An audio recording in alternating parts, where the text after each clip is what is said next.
Hello. Hi, everybody. How are you? I hope you're well, and I hope you're also warmer than I am right now. Here in Northern Ireland, it is pretty cold. And Alan, who's monitoring the chat, it's even colder there because he's up in Scotland. So, I hope it's warm wherever you are. So, welcome to this webinar. My name's Carl. On behalf of the TEFL Org, I welcome you this Friday afternoon UK time. I hope you're doing well wherever you are. Please say hello in the comments where you are. I can see some hellos coming in. Hello, Edwina, Susan, Alan, Dr. Mohammed. We've got a doctor in the house, everybody. Dr. Mohammed, how are you? Barnable, hello, Dave. Saudi Arabia. All right, Dave, don't throw it in there how warm it must be in Saudi Arabia. There's people there where it's colder than me, so that makes me feel a bit better. I hope it's also cold for you guys wherever you are. So hello, my name's Carl. On behalf of the TEFL Org, I will be talking to you about classroom management today in the world of English as a foreign language, EFL. And please, if you've got any questions about classroom management, please put them in the chat, and I will try and answer them. Also, if you agree with me or disagree with me, please put that in the chat. We like that as well. Here at the TEFL Org, we like a bit of debate going on, and not to say that one person's right or one person's wrong, but I will try and answer any questions you have. Then after we've done with the classroom management, I'm going to talk a little bit about a free-for-all question and answer. So any questions or answers you have about the industry of teaching English as a foreign language, please put it in the chat and I'll get round to it at the moment. Yes, Iona, sorry. There is just chat in the text chat. There's no way to speak, okay? In the comments, basically in the comments bit, you'll be able to ask some questions in that. So let's start by me talking about classroom management. I'm going to bring in some of my experience as a teacher of a number of years around the world and also online. So let's just get started, okay? So first of all, let's talk a bit about what exactly is classroom management. And if you've got any ideas about this, please put it in the chat on what you think classroom management is. Now, some people tend to think of classroom management as basically being about discipline, okay? Basically being about, maintaining order in the classroom. I think, though, it goes a bit further than that. And this is a definition I've got here from an EFL scholar who's written, classroom management refers to the ways in which student behaviour, movement and interaction during a lesson are organised and controlled by the teacher. So if you look at this definition, it actually takes us beyond student behaviour, starting to talk about movement. Now, there's different types of movement within the classroom. It's about, changing from desks or changing partners, for example. That's type of movement. And it could also be if you're getting people to respond differently with their limbs or nodding their heads and all that kind of thing. That is also a little bit about the movement that you have in the classroom. And then, as some people have put in there, how we keep the students engaged. I think that's very true. And a lot of that comes from interaction during the lessons. So by interaction, we're talking about how students talk to students, either one-on-one or in groups, or however you want to do it, or in a half-class debate, whatever it is, however you want to do it. And also how the students talk to the teacher and the teacher talks to the student. Great, guys. Thank you. So it's not just about behavior. I think the way you manage your classroom is different between young learners and adults, but there are also similarities. And that's something that we're going to go into over the next couple of slides. It's also different, I feel, in class and online, because the way you would manage a class, there are rules, again, that are the same, but there are also rules that make it different, or ways of managing your class that are different between online and in class. Thanks, guys. Yes, John, I think I totally agree that people talk about classroom management in terms of student behaviour and it's only part of the story. I agree. Matthew, some great tips there. Grouping strengths and weaknesses is also a good way, knowing who can support each other. Great. So any ideas you've got, put them in there, guys. Thank you very much. Right, let's talk a bit about young learners. Now, my key to young learners is keeping the kids moving. Now, this depends on all ages, from 4-year-olds who I've taught before all the way up to 17-year-olds, and even in some 19, 20-year-olds. Okay, they're not really classed as kids, but that's somehow I feel them. And keeping them moving within the classroom is really important. So if you're sat there still, even for too long, I think that's what can breed bad behavior. So keeping the kids changing partners, keeping them on their toes, moving from one group to the other, all this kind of thing really does help you with the behavior and keep them on track, and also just keeps them a bit more alert and hopefully going to get the aims of your class done. Okay, it is important to make the rules. I think that's very key as a teacher, that you make the rules that you're going to have in the classroom, whether that's things like using mobile phones, using dictionaries, whether they can use their own language or not. Are you going to have English only in the classroom, or are you going to have a little bit more leeway with letting them speak in their own language? I think it's important that some of the rules come from the kids, but also some of the rules come from you, and then you come together and you make the rules together. Okay, I can see the questions coming in, guys, and we're definitely going to get to them. There was one about Japanese visas, average size of classes. Definitely we'll get to them after I've talked a little bit about classroom management. Okay, planning for learning styles. I think this is really important with kids. So within a group of, say, 15 to 20, and I've had young learner classes of up to 30 in my career, making sure that you've got some visual learning in there for them. Have you maybe got some musical learning in for them? Have you got some sort of more total physical response type things? Okay, get those in there and give every student a bit of your lesson that will allow you to them to understand it a little bit more in their learning style. Lots of stuff on Google about learning styles for learning the language, and I really think that's a really good way to start. If that's something you've not covered, just Google it, see what you can get it into. 5 rules max, somebody's put there.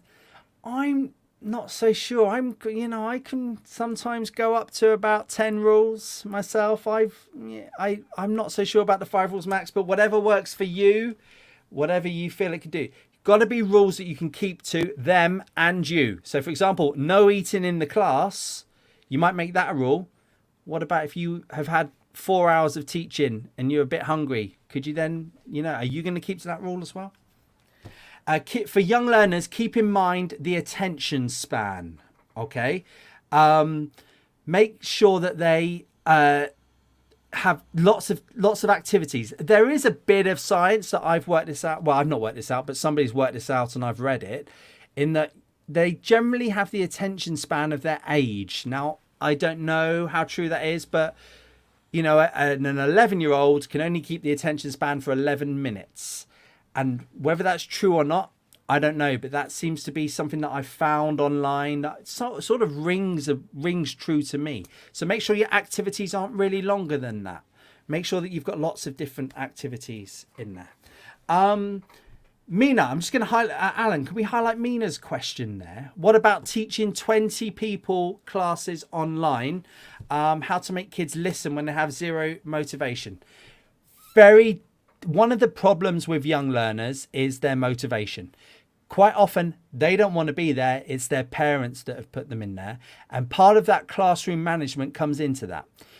When I've taught classes that have lack of motivation, I think keeping the rules going in terms of keeping them moving, keeping them fun. And I have got them moving by telling them to stand up, sit down, raise your hand, raise your leg. If you agree, if you disagree, if you think this, if you think that.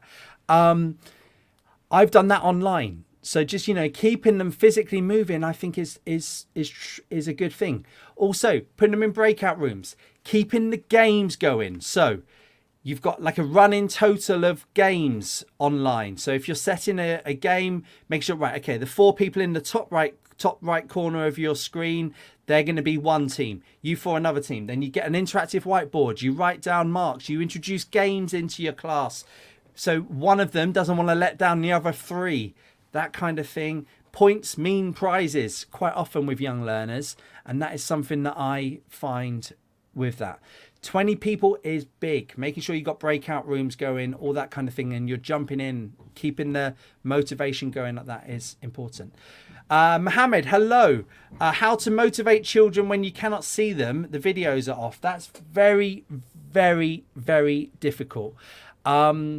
I think first of all, you've got to find out why their videos are off and find out whether that is important for the school that you work for. Okay. I think getting them typing stuff in the chat, making sure that you're seeing that they're still there, making sure if you've got shared documents in Google, that kind of thing is important to keep them motivated. Okay. Thanks. Let's just carry on with the slides a little bit there. Okay. The other thing that I would say for young learners is use some repetition and keep to a schedule. Now, I remember the first time I taught some 4 and 5-year-olds, this is in class, I kind of made them know exactly what was going to happen in the stages of the classes. All right. So, for example, I remember that the first thing I would do, after they've come in, they've sat down, first thing I would do would be to get them all to the front of the class, sat in front of me in a line. And I can remember after a couple of weeks, they sort of were all itching because they knew what was going to happen. They knew what was expected of them. That kept their behavior ready. So they kind of had a schedule of, in my mind, I had a schedule of every 10 minutes, they'd be down here, something like that. 20 minutes into the class, they'd be doing this of every class, so that they are aware of what they're doing, and also they then sort of know what's expected of them. Susan, prizes, what would you use? That's a really good question. So, depends. Some of the prizes I've done is, for example, I've said, right, the last 5 minutes we're going to watch a music video. Whichever team wins can choose the music video that we're going to watch together, if you don't want to actually give them something. I have also, for example, when I worked in Japan, I would go to the 100 yen shop and I would get some tiny little prizes and I'd give them out to the winning team. Some cultures don't like that. Some schools won't like that. So you might have to be a bit more creative in terms of letting them sort of choose the prize you come up with. Good. Thanks, guys. Any more questions, please keep them coming in. I'm going to get to those Japanese visa questions and that kind of thing in a minute. Okay. Adults.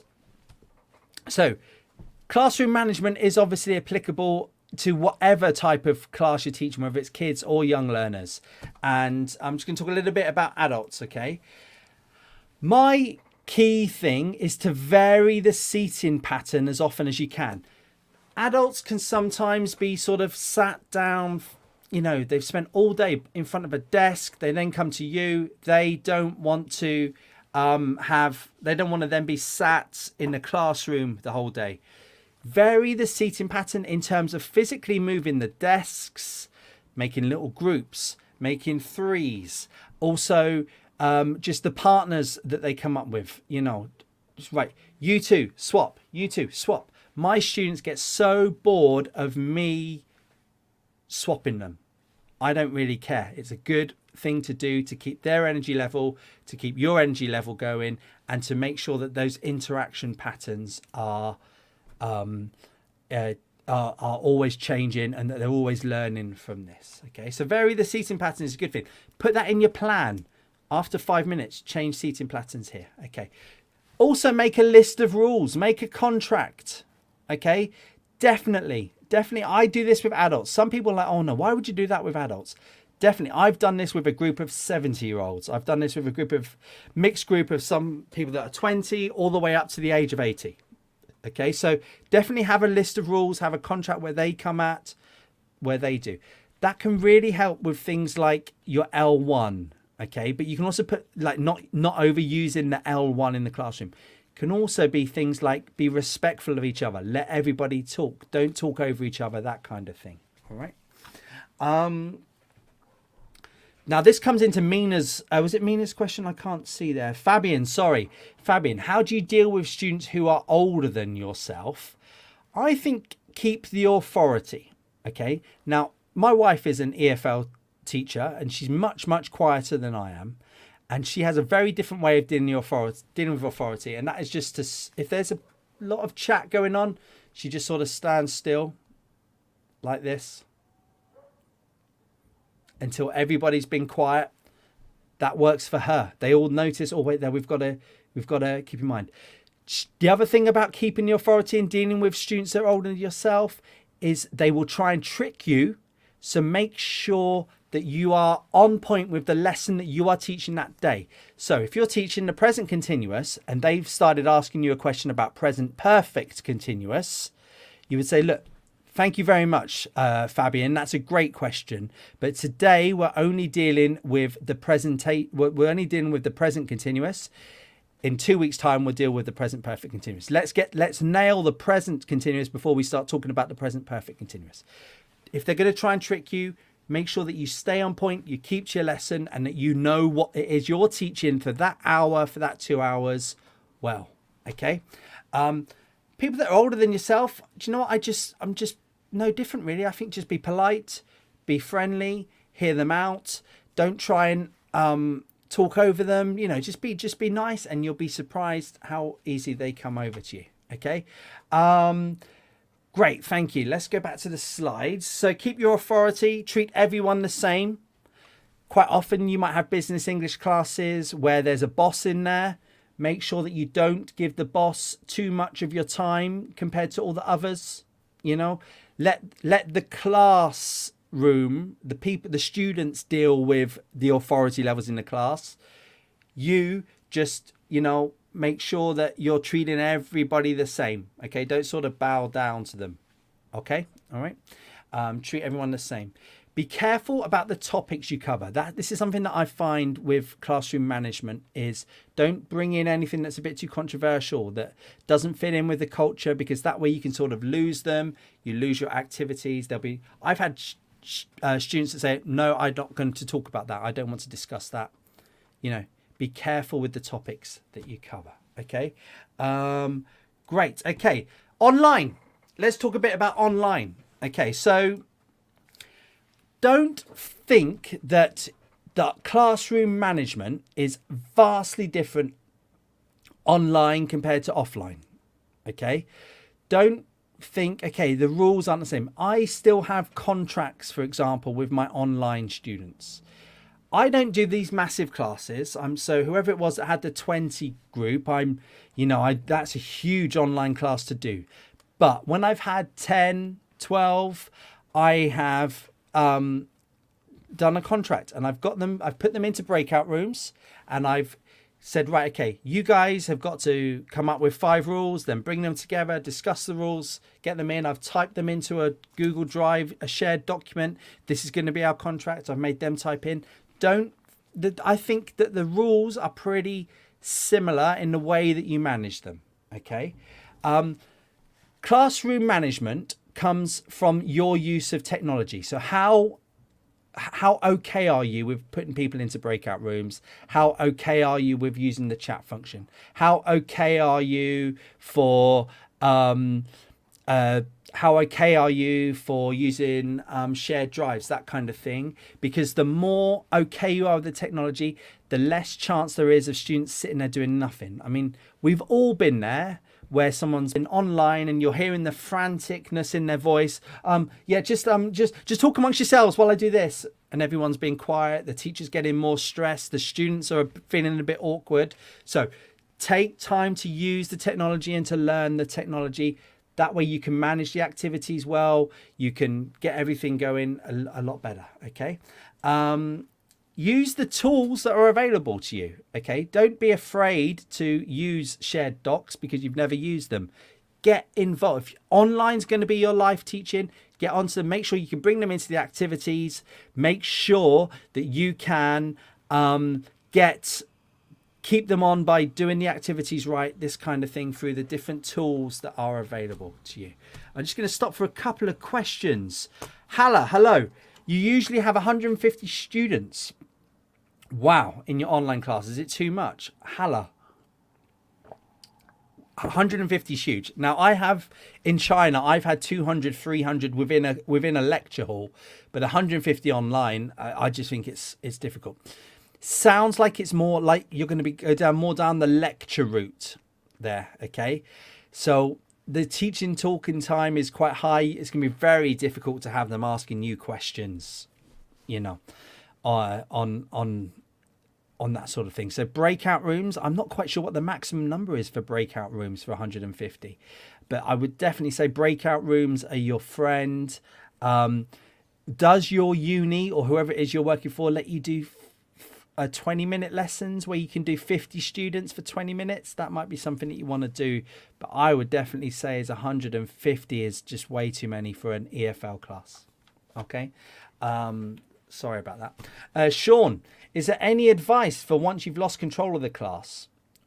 Rules are constantly being broken. Right. So if it's my rule, if you've got one or two troublemakers that are always causing the problem, I tend to find making an example of them, but not in front of the whole class, tends to be quite good.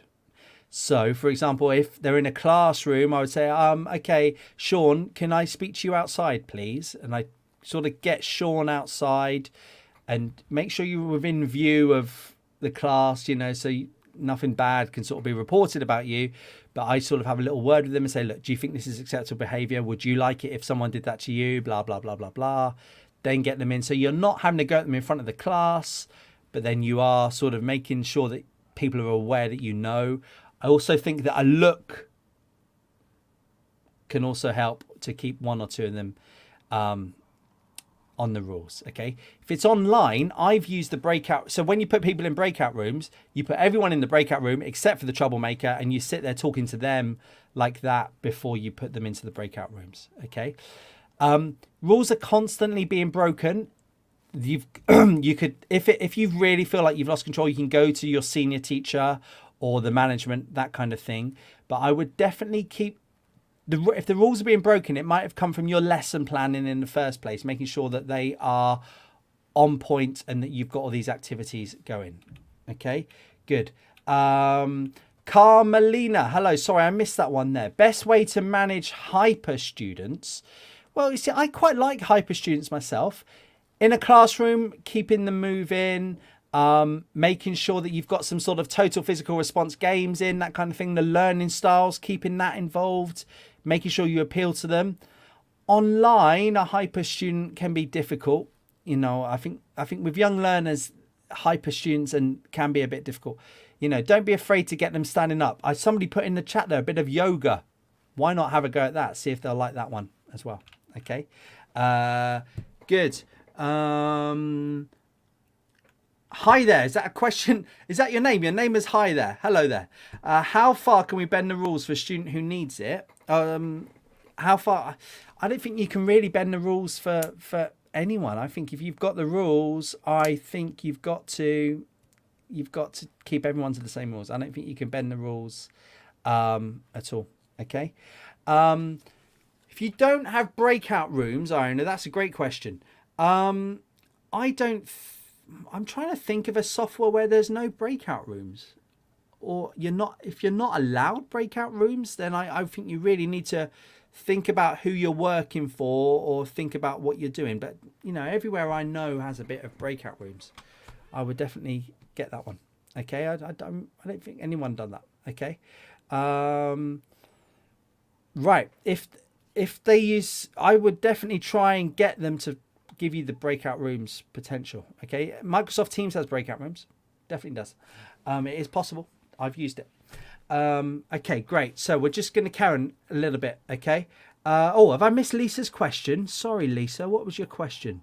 Sorry, if you have a brain freeze moment, i.e. you can't remember a spelling, how do you acknowledge your own error or lack of knowledge? This happens to me all the time. If you've written on the board a bad spelling, teacher, you've made the mistake. Ha ha, teacher silly, teacher silly. I was like, yes, I was just testing you, obviously. But you know and they know, okay? I would also flip it around to, do you ever make spelling mistakes in your language? Yep. Do you ever, if it's a lack of knowledge, that's slightly different, because the thing that you're supposed to be teaching for that 1 hour or that 2 hours, you're supposed to have a good amount of knowledge about. And that comes from your lesson planning. If you've planned it well, then you're not going to have the lack of knowledge. Okay. If it's a question that they're like, oh yeah, but teacher, what about the present perfect passive there? Could we use that? They're trying to catch you out a bit. You can say, well, thank you very much, but today we're just covering the past perfect, so we don't need to deal with that. In a couple of weeks, we'll go on to that one. Or you can set them a bit of an activity. I'm just going to look that up just to make sure myself, that kind of thing. I use that all the time. All right. Okay, good. Good. Lovely. Let's carry on with the online.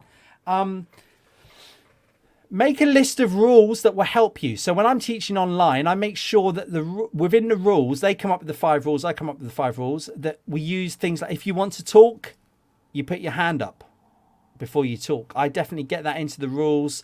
I also make sure I was like, okay, if you really have a burning question you want to ask, please put it in the chat and I'll come to it as soon as I can. I would make sure that they're very aware of talking over each other doesn't work within these classrooms. So making sure that you're using the chat tools down the side, making sure that they're using the hand up button that they can push, or they're doing that themselves, all that kind of thing. Make sure the rules that will help you control the class. So make sure that they go in the rules at the start. Okay. Online and also in class, but I definitely think nominate a lot. Okay, so you could have everybody on mute and you unmute the person that you're nominating if it's a big class. Okay, now part of that is make sure that in their chat they have written a name that you can pronounce. So if it's like Chinese characters in there, it's going to be difficult. Make sure that you've got them adding their name into the chat of English characters that you can pronounce, that you can say, even if it's things like they've written a name as Sunshine. Okay, Sunshine, can you answer that one? Oh, Sunshine made me laugh then, sorry. Or I don't know, Rose, put it in there, that kind of thing. Definitely get that in there. Any tips you guys have got, please put them in the chat there. And I think that eye contact online is really important. Don't be sort of looking like this, trying to talk to them. Make sure that you're looking in the camera, and that camera is, and they are as well, because I've got I've got some students and they have they're looking at the monitor that way, but their camera is over here, and they think that that's okay to do the lesson like that because they don't want the camera directly in front of them, but they're looking at me directly in front of them. I'm very strict on the camera has to be in front of you. I have to be able to see you, that kind of thing. All right. Okay, good. Right. That's what I've got to say about classroom management, but I can see that some questions are coming in there. So Trails, I told you that I'm going to get to the Japanese visa question, and now is the time. Right, so what was your original question, Trails? Let me go back up all the way. You have questions about qualifications in Japan. Right, okay. So now I've worked in Japan for a good amount of time, okay, and I do not have a single qualification from a Japanese university or high school or ESL provider, okay. So what you're saying is that the person you want to work for says you've got to have a degree from Japan, a Japanese university. Is that correct? I've never heard that before, okay. So I would I just not. I would not. What they might. Are you sure? What they don't want is for you to get it certified. Okay. So, for example, when I went and worked in Japan and Vietnam and China, they didn't trust my degree certificate. So I had to get my degree certificate sent off to the British University, the British Embassy. The British Embassy checked it. And unfortunately, my degree certificate came back with stamps on it from the British Embassy saying, oh, yes, this is a certified degree and it's true. Is that your question? Because I really don't know of any job that I've ever seen where they want you to have a Japanese qualification, and I'd be a bit worried about that because I'm not really sure why they are doing that. Okay, Trails, I'm sorry, Trails, did I answer your question? If that, put more in there. Okay, not sure how you can get a Japanese qualification from within Japan unless you go to university there, and I'm not really sure that would work. Hi there, hello. Would it not be your job as the teacher, though, to learn how to say your students' names? Yes, I agree. It would be eventually. Now, some students, though, they don't really like you learning their Chinese names. They prefer to use your English names. Okay. But I think they can also write their Chinese names in Roman letters for you. Okay, that's definitely something that happens. Okay, so although you don't want Chinese characters on the screen, they just say, okay, can you spell that for me in English? They'll be able to do that. Okay, because that'll be fine. All right. Make sure that it's written in Roman letters for you. Okay, Iona, I'm so sorry about your school that won't let you use the breakout rooms. Okay. That does really suck. I'm sorry. Okay. I would see if you could speak to management, that kind of thing, if that will help you. Okay. Good. Yep. Some lovely tips about the cameras. Thank you. I'm glad you're enjoying the sessions. If I've missed any questions, please put them in the chat before I go in about 20 minutes. Coco, hello. How can you manage students who are very slow and maybe timid in an hyper students class? Sometimes students get bored and swear word when you are giving more attention to those kind of students. Well, I think this is part of the way of keeping it all equal within the class. Okay. Quite often with the shy and the timid ones, it's important to try and get a bit of one-on-one chat with them within the class. Even if it's just for 20, 30 seconds, that kind of thing can really lift their motivation. Nominating them to speak out loud in front of the class or in front of all the breakout, in front of the whole rooms, just doesn't work. Okay. I think with shy students, the best way is to make sure that they're doing lots of pair work, and you try and pair the shy students together so that no one is overpowering the shy one. Okay, so make sure if you've got the breakout rooms that you're in there, you're checking all your breakout rooms, making sure that they're talking to each other, they're staying on point. If you're putting pairs in a physical classroom, make sure that they stay together. The shy ones, make sure you get round to them and let them have 20, 30 seconds with you. Okay, good. I hope that, and Sean, I hope that answers your question below. Chung, hello. You have a Japanese spouse visa. Is it easier to get a teaching job there? Yeah, I think it probably would be, because I think you probably wouldn't have to fit as many of the criteria as someone like myself who would go to Japan.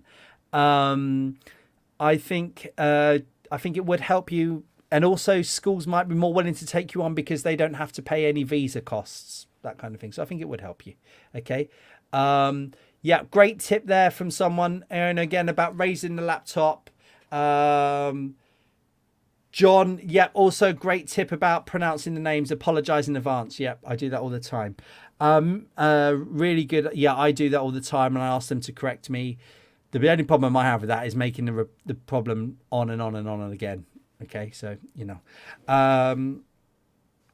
Mina, hello. You've seen this happen a lot. Kids don't work as much as they should and make up excuses about slow internet connection. How would you deal with that? So I very carefully keep a diary of who has participated in the class. Okay, so you can either do that from the chat on the side, you can do that from your shared document, you could do it from them submitting a file to your shared drive, however it is you want to do it.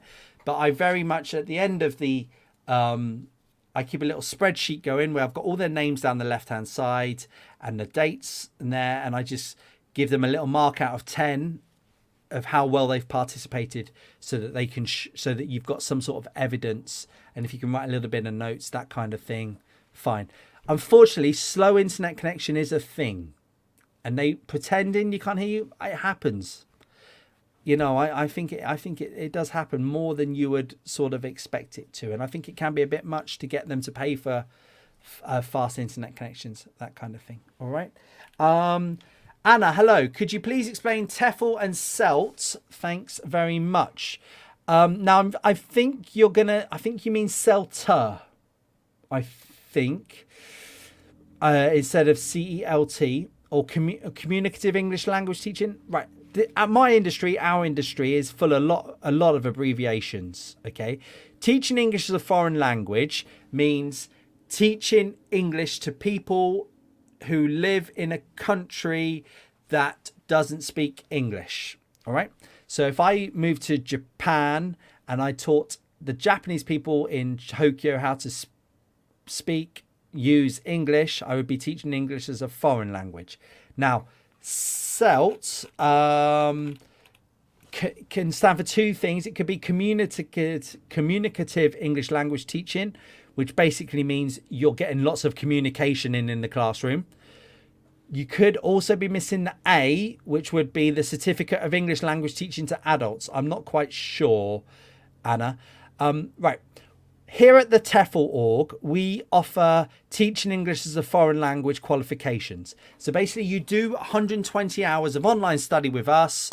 You pass it, we give you a qualification that will then allow you to go teach English either online or somewhere else in the world, depending on what the job is. Okay. There is also a more expensive and longer qualification called a CELTA, Certificate of English Language Teaching to Adults. That takes, from memory, about a month and costs way more. You know, I think it's over £2,000, I think, for this qualification. I'm not sure. If you are new to teaching English as a foreign language, or you're just wanting to get into it, definitely my recommendation is to do something like our 120-hour course. That'll get you up and running and get you into it a lot more quickly. If you've then been doing it for 2-3 years and you think you love it, this is going to be my life, then think about doing a CELTA. Why don't do it straight away? It's a lot of money, and it also has quite a high dropout rate. So quite a few people don't get through the course because it is very, very intense. Definitely do a TEFL certificate. That'll get you up and running. Make sure it's accredited. Make sure it's from a good provider. And then that'll get you going. Okay. Lisa, hello. If there's one student who is significantly weaker than the rest, maybe struggling, who cannot work with a partner, how do you manage them? I think the key thing is to keep them rotating throughout the class, whether it's online in the different breakout rooms or whether it's in the class. Make sure that you've not got the same person stuck with the weaker one, because that person will get annoyed. So make sure you're rotating the weak person a lot. I think you'd be surprised how quickly the stronger ones will complain. If you've got a lot of strong students and there's one that's noticeably weak, quite often you find with adults that the stronger ones will complain to you. You can then take that complaint to someone else, maybe get that person pushed down a level, the weak one. Okay. Or, after the class, just have a little chat with them. Don't say this in front of everyone, but have a little chat with them and the weaker one and say, look, do you think maybe you should be in a lower level class? Do you think maybe, this class would be better? How do you feel you're going? Are you struggling? That kind of thing. All right. Have a little chat with them, because they're probably not enjoying it as well. Okay. Unfortunately, a lot of this comes down to your management and who's been placed in your class. And there's generally, if they want to keep you in there, there's that person in there, there's not much you can do. Just keep that person rotating. They'll pick up, but they just won't pick it up as quickly. Okay. trails. I can't answer any questions about individual schools. I don't really know about that one. Okay. I think though that you shouldn't have to go and get a qualification from a Japanese university to go work in Japan. They should take your British, American, Australian, Indian, African degree. Okay. Tiamadi, hello. Sorry if I pronounced your name wrong. How long does it take for you to structure a lesson plan? So in theory, it should take about an hour to plan your lesson for every hour you teach. That's the theory. That will get quicker as you've been teaching longer. You may find that early on in your life, your teaching life, that it takes you longer to plan your lessons than it does to actually teach them. That will come down. Unfortunately, that's just part of the job. Okay. Let me see any more questions. I've lost the screen. Would I generally, Sean, hello. Would you generally create homework for classrooms, online or private lessons? Yes, I give homework. Yep. But only give as much homework as you are willing to mark. Okay, that's what I would say. Don't give too much homework. If you're doing some sort of exam prep class, you'll find that the homework will come in naturally yourself. But yeah, unfortunately, they do tend to want homework, the parents and also the kids. Okay. James, hello. What would my advice be if you don't speak your students L1, please? Right. James, my first teaching job abroad was in Vietnam. My first proper one. I did teach in South Africa for a bit, but that wasn't really English as a foreign language. Vietnam, taught in Vietnam, didn't speak a word of Vietnamese, got along fine. The whole point of this and doing a qualification like ours is it will allow you to teach English somewhere, okay? Anywhere, basically. Just if they'll be level tested for English, so they will be, and then the materials that you give will match their level. You just give it a little bit more difficult than what they've already done before. X+1, Google that in terms of levels, and it will work fine. Don't speak. I've never spoken a word of their language. I've never had a problem with that.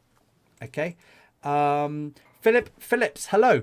You're familiar with teaching techniques, methodologies. Which IT package would be best for your online classes? I use Zoom, but I have also used Microsoft Teams, although someone does seem to have a problem back there with Microsoft Teams. But I'd start with Zoom or Skype, that kind of thing, and then just a shared Google document or a Microsoft document, that kind of thing. That's how I started basically, and then you can add in all the fancy stuff as you go. Make sure you're on, and Zoom, you can do, there's lots of tutorial videos online for that kind of thing. Just get, have a look for them. I would start with Zoom. Okay. Matthew, hello. You've read that learning names is really important, especially in South Korea for both adults and kids. I don't know if it's more important in South Korea than anyone else, but I'll go with that. Can I advise any good ways to remember names? Yeah. So I have a list of names that's printed out, and how I do it is whatever my first impression is of that student, I write down next to their name, but they can't see. So it might be something like stupid shoes, came late, stinky lunch, whatever it might be. Okay. And then that way I can remember their names because I've got the list there. And then I say, okay, right, there's one that, right. Okay. So right in my head, I don't remember their name, but I remember that they had a stinky lunch. Look down the list. Stinky lunch is Matthew. That's how I do it. Everybody has their own way of doing it. Okay. Just go for it. All right. Coco, hello. Right, this is an important question. How can you help most of the English teachers from Africa get a teaching job abroad? Yeah, right, Coco. This is a tough one. Okay, I think the first thing that I would do is I would also be prepared to go off the beaten track a little bit. So, for example, everybody in China wants to work in Shanghai or Beijing or Hong Kong. All right. China has lots of big cities, and I've worked in some parts which you never really heard of and had a really good time. There's a lack of people wanting to apply to work there. So if you are finding that there's bias against you, start going to places where you will be needed more. Coco. I'm sorry that you've got this bias. Unfortunately, it's something that does exist in the world. I would love to click my fingers and it's gone, but unfortunately that won't. So I would look. So for example, if you want to go work in Spain, don't go to Madrid, Barcelona. Start to think, could you go work in Malaga? Could you go work in Valencia? Could you go work in Almeria? All beautiful cities, a bit off the beaten track. Not everybody wants to work there. Then once you're there, you've got yourself some experience, then maybe move after a year, something like that. That's what I would try and do.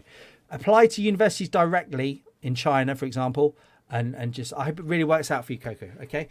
Martin, do you think it's a good idea to take TEFL if you're not a native speaker? Yeah, for sure I do.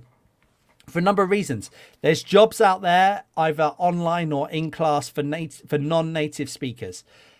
There are less jobs. I'm not going to beat around the bush, okay? You will find that people want, you'll see adverts for native speakers, and that is wrong, and that makes me angry, but unfortunately that is part of the industry, because non-native teachers can do just as good a job as native teachers. A lot of the time, better. There are jobs out there for you. You can also set yourself up online. You can also go work in your own country. There's lots of opportunities as a non-native speaker for you out there. Okay, good. Good. Right, Lisa, great. Look, these are great, lovely questions. Trails, we're still have we not sorted you out yet, Trails?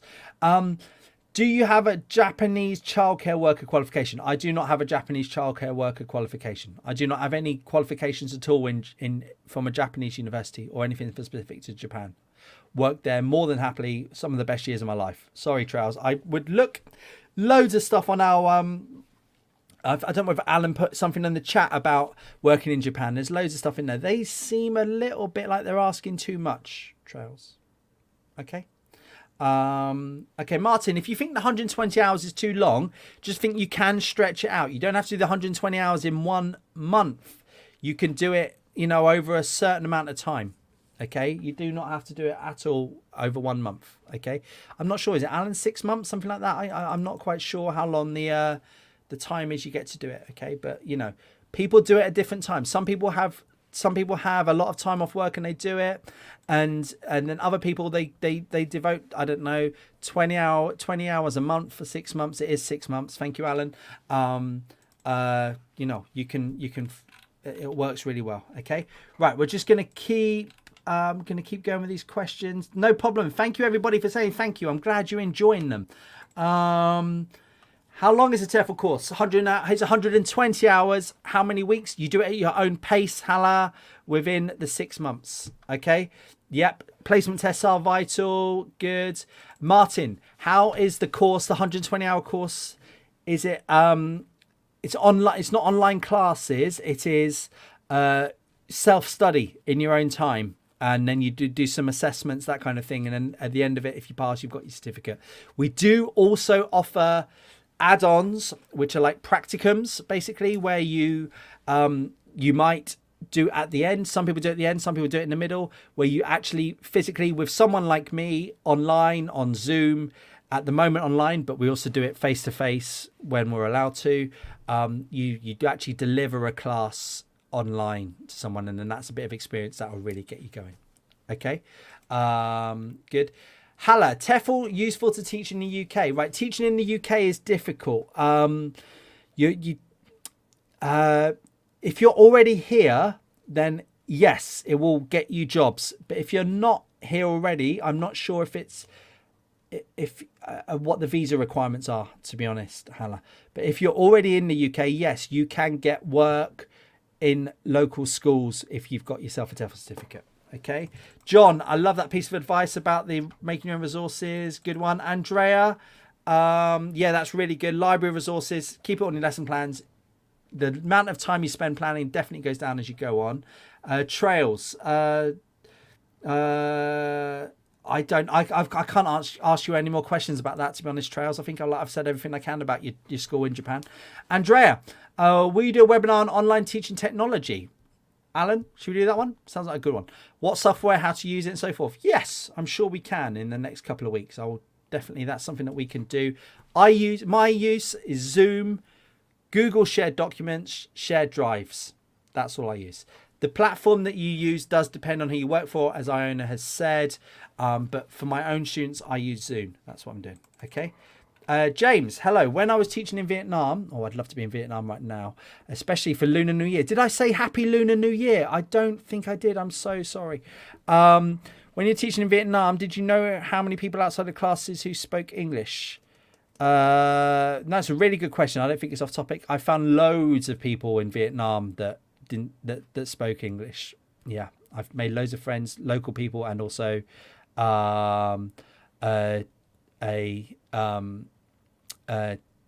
people that spoke English, people that spoke Vietnamese. Made lots of friends out there. I think you'll find that life is good. Lots of comments about my use of names. I also do write positive comments. For example, I've written nice coat. Okay, if that's how I remember, whatever my first impression is of someone, that is what I write down. Okay, it can be positive, can be negative, but that's how I do it. Other ways are available. Okay, Zoom does, right, paid, some questions about the paid version. So Zoom, I think, is free for a certain number of students up to about an hour. You got to pay for it after that. Okay, I would, look at it for your needs. I pay for it and then I claim it off my tax, but it depends on what you are. Okay, good. Lots of lovely questions. Yep, sorry about the bias. That's good. Jacko, hello. Do I have any advice for teaching English in Japan? Anything you wish you knew before you went? Thanks for your help. That's a lovely question, and I could easily talk about this for an hour. Yeah, what I wish I knew was you're going to be working antisocial hours quite often, Jacko. And for some companies, split shifts is a big thing. You do some work first thing in the morning and then you do some work last thing at night. So split shifts are a problem, especially when I went freelance in Japan and I started organizing my own classes. So there's that. The other thing that I would know before I went was you need a bit of money up front in Japan, but then it does come in quite quickly afterwards. You got a lot of startup costs in terms of if you're going to rent your own apartment, if that's not included in the job you're going for. So you got to have a bit of cash up front, but once the wages start coming in, I actually found it a good place to save some money myself. Okay. Good. Any more questions, Alan, before we go that I've missed there? Is TEFL enough to apply for any teaching position in Japan? Right. Japan has a lot of different teaching positions, and I know people that lived in Japan that need to have PhDs for some of the jobs. Okay. I don't think you need a 2-year course for early learning to qualify. No, if you're going to go work at an international high school, you need to have something like a PGCE, but not to go work in a language school, Trails. Okay. And very often 100 an hour teaching English as a foreign language qualification is enough to go work in a language school in Japan. Okay. Good. I'm glad I'm helping everybody. Thank you for this lovely. Thank you very much. I'm enjoying this on a Friday afternoon. Teams is free. That is true. But I prefer Zoom. Chung, hello. You're thinking of signing on to the 120-hour course with the 20-hour online training course. Yeah, I think that's a good option. There are lots of, the 120-hour course is generally what employers are looking for. And the 120-hour course will get you work for sure. Okay. However, lots of people have the 120-hour and they do expect sort of some extra qualifications on top of that. Okay. So the more stuff you have on top of it, the extra modules, extra qualifications. This week I've been doing another qualification in teaching English as a foreign language, and I already have a master's in it. There's always stuff to learn, and employers like that. Okay, so I would, and definitely if you're new to it and you're not sure, doing the extra 20-hour online course will help you to have more confidence. Okay, good. John, airmeets.com. I have no idea what that is. I'm good. I'm glad you like it. Thank you, everybody. Thank you for the thanks. I think I'm coming to the end now. So any quick questions, get it in there.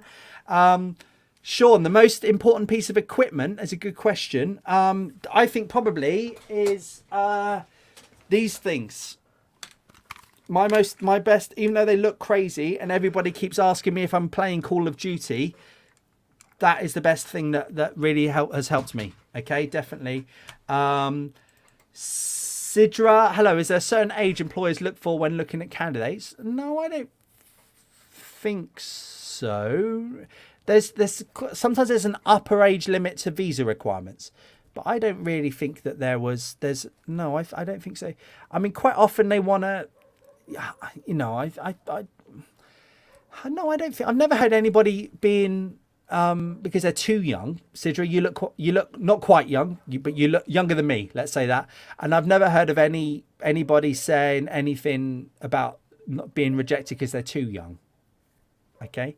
Oh, everybody likes my headphones now. Really? Are you ready for the abuse you might get for wearing them? Because I get taken the mickey out of quite a lot for my blue headphones. They are some sort of Logitech G430. It's what all the... Oh, I'm even getting that right at all, am I? G430. Just go with me. G430. They work really well for me. Okay, Logitech. John, what is too old? I don't think there's any age. I worked with a gentleman in Iraq who was in his late 70s. But there are visa requirements for some countries, and you can't get a visa after a certain age, which is roughly about 65. But not all countries. You need to do that all yourself, do your own research. Okay. Thank you, everybody. I'm glad you enjoyed that. Yeah, please look, we're here. If I'm not here every Friday, someone else will be, or we have lots of other things.